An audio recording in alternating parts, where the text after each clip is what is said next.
All right, guys. I've got 8 minutes, 37 seconds left to registration. I got 2 computers going here just in case.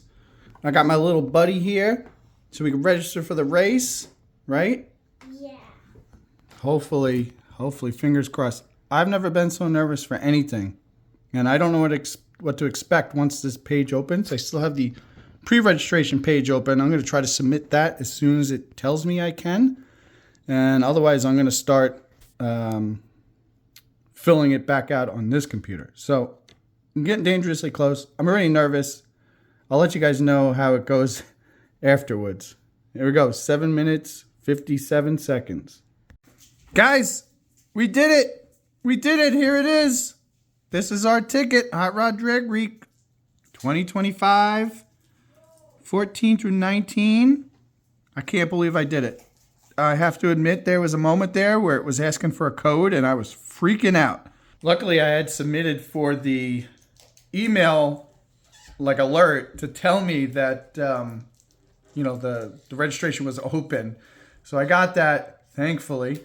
And on my other computer, I was starting to sign up for the wait list. I said, all right, let me try this quick. And it went through. So we're in, guys. We're in for Hot Rod Drag Week 2025. This is going to be awesome. Now the fun part of trying to get the car that's been sitting for 10 years not only road ready, but race ready. So it should be an interesting journey. My father-in-law just came in. He's super excited about it. And we're going to go racing. Okay, guys. I got Cecilia here. She's going to help me take this apart, right? Sure, she says. I'm still not sure if I'm going to keep the small block or if I'm going to put in the LS that I have. I know I'm getting coolant into the cylinders. I could see smoke coming out of my radiator cap, so I'm hoping it's just a blown head gasket. Either way, this car's been sitting for a long time. I'm just going to take the whole engine out so I can freshen everything up, if that's the way I'm going to go. Otherwise, I'm going to sell it and try to recoup some money. Supercharger as well, because if I put the LS in, I'm going to go turbo. So, yeah, let's start taking this apart. See, what do you think? I think it will be hard. You think it's hard? It's an American car. Should be easy, guys. Do we just have to undo all the screws? Yep, lots of screws we're going to undo, okay? Can I undo the screws? Yep, are you ready? Yeah. All right, guys, we're going to undo some screws.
As you can see, I got the engine out. I got some time lapse of my cousin and I taking it apart. But basically, I just had some time the other day. I wanted to get it out. I dropped everything out the bottom just to make it easier so I didn't have to fight with the headers in the car. I get the tranny out, all that other stuff. I did take it apart, as you could see, because I wanted to see why this thing was blowing out coolant. And sure enough, you come over here and look. My number 7 piston actually blew the head gasket between the coolant port and the pistons itself. I don't know if you can see it on the camera there, but basically the fire ring, it just started leaking coolant from there. So that was the failure point on this.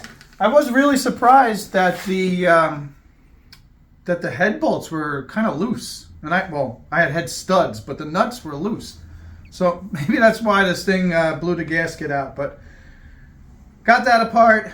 We also went ahead and I'm going to come around to the back side here. Got the transmission off. And the flywheel here has all kinds of nice patterns on because the clutch was shot. I had a center force dual friction on it, and it exploded. And I was surprised to see that what exploded were the ceramic side. So the ceramic metallic side is what failed. But yeah, training is still good. I think what I'm going to do now, or what I'm leaning more towards now, is I think I'm going to go with the LS. I'm still not 100% sure because, I mean, me and this engine go back a long way. But, I've been crunching the numbers. Realistically, the most horsepower I could put out of this thing is probably only in the 650 range. And if I want to be any bit competitive, I'm going to need more power than this thing can safely produce without putting a lot of money into it. I can still use my LT1 transmission. I'm going to adapt it to an LS style, which then gains me 100 times more clutch options than the stock pull style. And I'll be able to put an SFI bell housing on here so I don't have to worry about the flywheel coming through to my feet because I kind of like to walk around. So that's kind of it for the engine so far. I think the next thing I'm going to start to address is the rear axle. I still have the stock Australian 9-bolt in this thing, and they're not known to be very strong either. So I think what I'm going to do is I've been reading a lot about using the 4 to 8.8. I found a guy on eBay that sells basically all the steel plates you need so you can utilize your torque arm. And then on the ends, weld on 4 9-inch big bearing ends and then get custom axles made for that. So that axle should be able to hold quite a bit of power.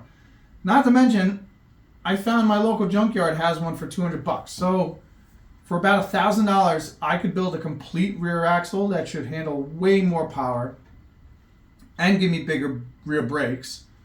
And hopefully we can get this thing into the sub 9 second. If we're really willing to push it, maybe high 8s, which would be awesome. But I still have a lot to do. It is officially March, so we're cutting it really close here. And then, of course, when you get your car this far apart, you see other things you need to do. I still have to get my roll cage recertified. I got to check the seatbelts to make sure they're within certification. Tires. I mean, the list is just crazy. And if I'm going LS, I'm going to build a custom turbo kit for this thing. So I got a lot to do. Not to mention, I got to find money to do it. So if anyone's interested in some small block Chevy parts, drop me a comment below. I'll see what I have left. I got even the Pro Charger still sitting here. Don't forget the tune port. Oh, I got a polished tune port, right? It's my cousin behind the camera. And all the MSD box and ignitions for it. Yeah. I can give you a turnkey supercharged motor. Just need to put a head gasket on. If the price is right, I'll even put a new head gasket on for you. I even have the standalone fuel system that's in here that's tuned for this.